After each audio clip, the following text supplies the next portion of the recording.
Markus pasal 9 ayat 1.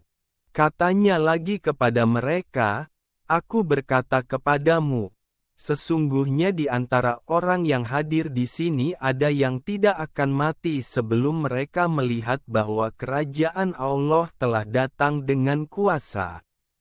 Markus pasal 9 ayat 2. 6 hari kemudian Yesus membawa Petrus, Yakobus dan Yohanes dan bersama-sama dengan mereka ia naik ke sebuah gunung yang tinggi. Di situ mereka sendirian saja. Lalu Yesus berubah rupa di depan mata mereka.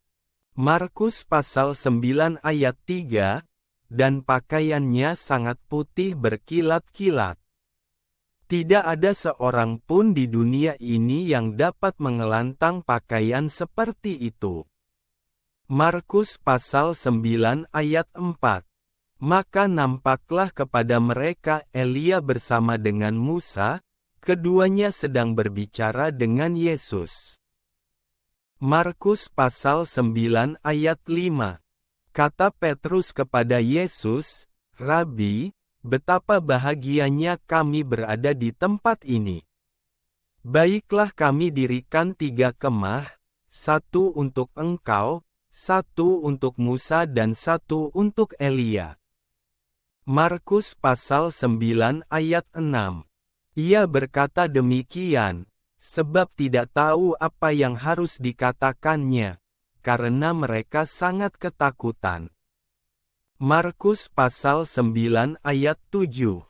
Maka datanglah awan menaungi mereka dan dari dalam awan itu terdengar suara, "Inilah anak yang kukasihi, dengarkanlah dia." Markus pasal 9 ayat 8. Dan sekonyong-konyong waktu mereka memandang sekeliling mereka, mereka tidak melihat seorang pun lagi bersama mereka, kecuali Yesus seorang diri. Markus pasal 9 ayat 9. Pada waktu mereka turun dari gunung itu, Yesus berpesan kepada mereka, supaya mereka jangan menceritakan kepada seorang pun apa yang telah mereka lihat itu, sebelum Anak Manusia bangkit dari antara orang mati. Markus pasal 9 ayat 10. Mereka memegang pesan tadi sambil mempersoalkan di antara mereka apa yang dimaksud dengan bangkit dari antara orang mati. Markus pasal 9 ayat 11. Lalu mereka bertanya kepadanya, "Mengapa ahli-ahli Taurat berkata bahwa Elia harus datang dahulu?" Markus pasal 9 ayat 12. Jawab Yesus, "Memang Elia akan datang dahulu dan memulihkan segala sesuatu. Hanya, bagaimanakah dengan yang ada tertulis mengenai Anak Manusia, bahwa ia akan banyak menderita dan akan dihinakan?" Markus pasal 9 ayat 13. Tetapi aku berkata kepadamu, memang Elia sudah datang dan orang memperlakukan dia menurut kehendak mereka, sesuai dengan yang ada tertulis tentang dia. Markus pasal 9 ayat 14. Ketika Yesus, Petrus, Yakobus dan Yohanes kembali pada murid-murid lain, mereka melihat orang banyak mengerumuni murid-murid itu, dan beberapa ahli Taurat sedang mempersoalkan sesuatu dengan mereka.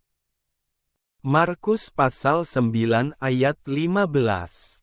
Pada waktu orang banyak itu melihat Yesus, tercenganglah mereka semua dan bergegas menyambut dia. Markus pasal 9 ayat 16. Lalu Yesus bertanya kepada mereka, "Apa yang kamu persoalkan dengan mereka?" Markus pasal 9 ayat 17. Kata seorang dari orang banyak itu, "Guru, anakku ini kubawa kepadamu, karena ia kerasukan roh yang membisukan dia." Markus pasal 9 ayat 18. Dan setiap kali roh itu menyerang dia, Roh itu membantingkannya ke tanah, lalu mulutnya berbusa, giginya bekertakan dan tubuhnya menjadi kejang. Aku sudah meminta kepada murid-muridmu, supaya mereka mengusir roh itu, tetapi mereka tidak dapat. Markus pasal 9 ayat 19. Maka kata Yesus kepada mereka, "Hai kamu angkatan yang tidak percaya, berapa lama lagi aku harus tinggal di antara kamu? Berapa lama lagi aku harus sabar terhadap kamu? Bawalah anak itu kemari." Markus pasal 9 ayat 20. Lalu mereka membawanya kepadanya. Waktu roh itu melihat Yesus, anak itu segera digoncang-goncangnya, dan anak itu terpelanting ke tanah dan terguling-guling, sedang mulutnya berbusa. Markus pasal 9 ayat 21. Lalu Yesus bertanya kepada ayah anak itu, "Sudah berapa lama ia mengalami ini?" Jawabnya, "Sejak masa kecilnya." Markus pasal 9 ayat 22, dan seringkali roh itu menyeretnya ke dalam api ataupun ke dalam air untuk membinasakannya. Sebab itu jika engkau dapat berbuat sesuatu, tolonglah kami dan kasihanilah kami. Markus pasal 9 ayat 23. Jawab Yesus, "Katamu, jika engkau dapat, tidak ada yang mustahil bagi orang yang percaya." Markus pasal 9 ayat 24. Segera ayah anak itu berteriak, "Aku percaya. Tolonglah aku yang tidak percaya ini." Markus pasal 9 ayat 25. Ketika Yesus melihat orang banyak makin datang berkerumun, ia menegur roh jahat itu dengan keras, katanya, "Hai kau roh yang menyebabkan orang menjadi bisu dan tuli, aku memerintahkan engkau, keluarlah daripada anak ini dan jangan memasukinya lagi." Markus pasal 9 ayat 26. Lalu keluarlah roh itu sambil berteriak dan menggoncang-goncang anak itu dengan hebatnya. Anak itu kelihatannya seperti orang mati, sehingga banyak orang yang berkata, "Ia sudah mati." Markus pasal 9 ayat 27. Tetapi Yesus memegang tangan anak itu dan membangunkannya, lalu ia bangkit sendiri. Markus pasal 9 ayat 28. Ketika Yesus sudah di rumah, dan murid-muridnya sendirian dengan dia, bertanyalah mereka, "Mengapa kami tidak dapat mengusir roh itu?" Markus pasal 9 ayat 29. Jawabnya kepada mereka, "Jenis ini tidak dapat diusir kecuali dengan berdoa." Markus pasal 9 ayat 30. Yesus dan murid-muridnya berangkat dari situ dan melewati Galilea, dan Yesus tidak mau hal itu diketahui orang. Markus pasal 9 ayat 31, sebab ia sedang mengajar murid-muridnya. Ia berkata kepada mereka, "Anak manusia akan diserahkan ke dalam tangan manusia, dan mereka akan membunuh dia, dan 3 hari sesudah ia dibunuh ia akan bangkit." Markus pasal 9 ayat 32. Mereka tidak mengerti perkataan itu, namun segan menanyakannya kepadanya. Markus pasal 9 ayat 33. Kemudian tibalah Yesus dan murid-muridnya di Kapernaum. Ketika Yesus sudah di rumah, ia bertanya kepada murid-muridnya, "Apa yang kamu perbincangkan tadi di tengah jalan?" Markus pasal 9 ayat 34. Tetapi mereka diam, sebab di tengah jalan tadi mereka mempertengkarkan siapa yang terbesar di antara mereka. Markus pasal 9 ayat 35. Lalu Yesus duduk dan memanggil ke-12 murid itu.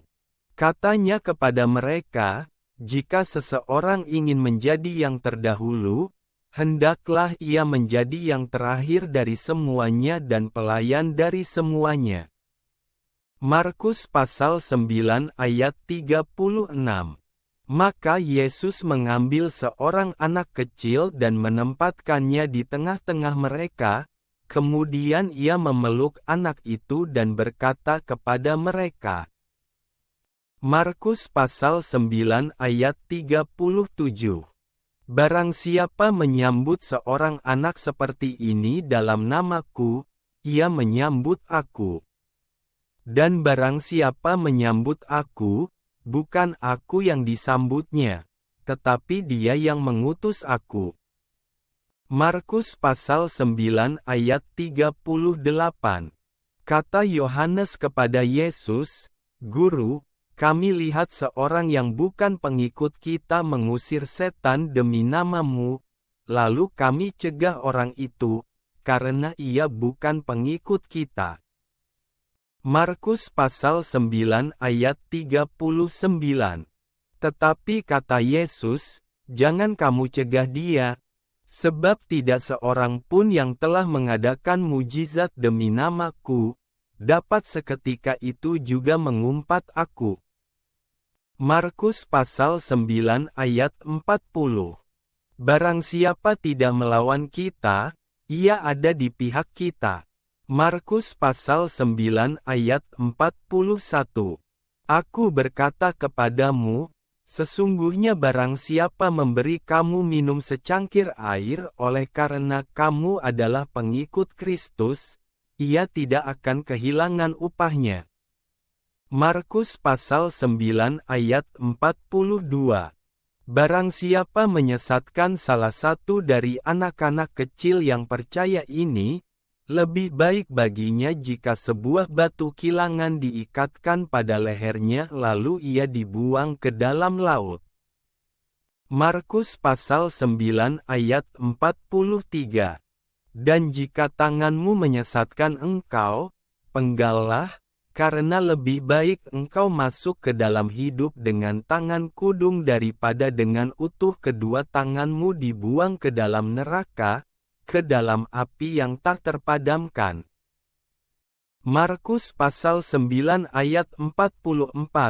Di tempat itu ulatnya tidak akan mati, dan apinya tidak akan padam. Markus pasal 9 ayat 45. Dan jika kakimu menyesatkan engkau, penggallah, karena lebih baik engkau masuk ke dalam hidup dengan timpang, daripada dengan utuh kedua kakimu dicampakkan ke dalam neraka. Markus pasal 9 ayat 46. Di tempat itu ulatnya tidak akan mati, dan apinya tidak akan padam. Markus pasal 9 ayat 47.